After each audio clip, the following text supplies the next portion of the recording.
Hey, it's your friendly neighborhood caveman, Elk here, the only time-traveling prehistoric barefoot brawling warrior in wrestling history.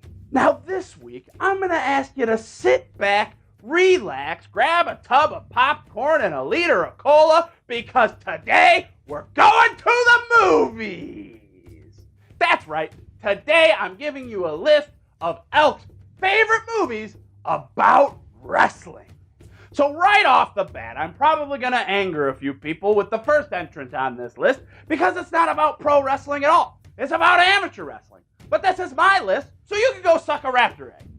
Vision Quest is the story of high school senior Loudon Swain in his quest to lose an unhealthy amount of weight and beat the toughest warrior in the state, Shoot. This movie is great in so many ways. Loudon's best friend is a fake First Nations person named Gooch. He falls in love with Linda Fiorentino, and it has probably the best soundtrack of the 1980s, with the possible exception of Mannequin.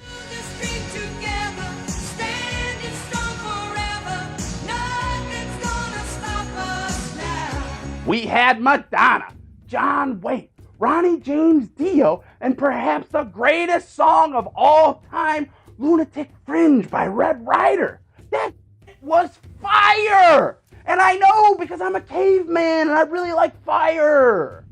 Professional wrestling enjoyed a surge of popularity in the 1980s with MTV and the Rock and Wrestling Connection. And that's where the next entrant on this list comes in, Bodyslam, starring Roddy Piper. This movie follows sleazy rock and roll promoter M. Harry Smilak as he becomes the agent to a couple of professional wrestlers in order to pay off debts to crime lords. This movie had Charles Nelson Riley from The Match Game, it had the guy who played Gomez Adams, and it had a plethora of professional wrestlers making cameos. Captain Lou Albano plays the main bad guy manager. What more could you want in a professional wrestling movie? The next movie on this list is brought to us by the death groans of World Championship Wrestling. Vince McMahon had already won the Monday Night Wars, and WCW was trying everything to claw themselves back to the top of the wrestling world. So in the year 2000, we got the modern classic, Ready to Rumble, starring David Arquette in his best performance since Benny in Buffy the Vampire Slayer. This movie is awesome because we got so many cameos from some of the biggest names in WCW at the time. We got treated to a triple cage match, a four-post massacre, and David Arquette taught a generation of kids how to get free slushies. I need a new sugar slush. Why? Because there's something wrong with this one. Smell it. Ooh. Ooh. Oh, that's awful. Ah, I know. oh, Smells like my ass, right? The only drawback to this movie is that it led to David Arquette actually becoming WCW World Heavyweight Champion. I mean, Kyle, David Arquette's just a skinny actor. Why is he the World Heavyweight Champion, Kyle? Answer. That's what I thought. It doesn't make any sense. I won't lie to you, ladies and gentlemen.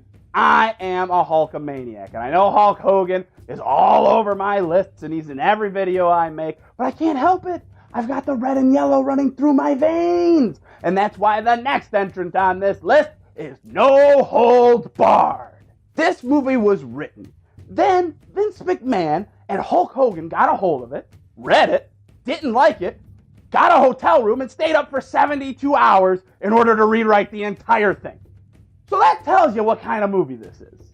Hulk Hogan really shows off his acting chops in this film as he plays against type as Rip, the World Heavyweight Wrestling Champion, who also happens to be the largest star on the planet. Then the Lizard people at a rival network decide that they want to own Rip and squeeze him for every penny that he's worth. Like any good protagonist, Rip can't be bought. So the network scours the country to find another money-making machine, and they find one in the homicidal maniac Zeus. When I say that this movie had it all, I mean it had it all. We got Hulk Hogan in awesome leotards. We got Hulk Hogan riding motorcycles. We got Hulk Hogan in pie fights. We got Hulk Hogan saving pretty ladies. We got Hulk Hogan in emotional bedside hospital scenes. It's like Vince McMahon and Hulk Hogan sat in that hotel room and said to themselves, what if Rocky Balboa was a real man? The final entry on this list is my favorite wrestling movie of all time, and it's a little known gem called Grunt, the wrestling movie. This movie follows a documentary filmmaker trying to find the whereabouts of fictional wrestling champion Mad Dog Joe DiCurso after his self-exile from decapitating the world champion. Not only is this movie hilarious, but it's also hilarious. It's like Spinal Tap, but for wrestling fans. We get appearances from actual wrestlers, Adrian Street, Dick Murdoch, John Tullis, and there's even a scene with a squad of little people who stack themselves up on top of each other and call themselves the Human Pyramid. I mean, this movie starts with a decapitation, and the main character is played by a guy named Magic Schwartz. What more could you ask for in a wrestling movie? That's gonna do it for my list of Elk's favorite wrestling movies. Did I miss one? Are you a big fan of Paradise Alley with Rocky Stallone? Let me know in the comments below. And don't be a butt brain. Make sure you body slam that like and subscribe button. And as always, let's hear it for me.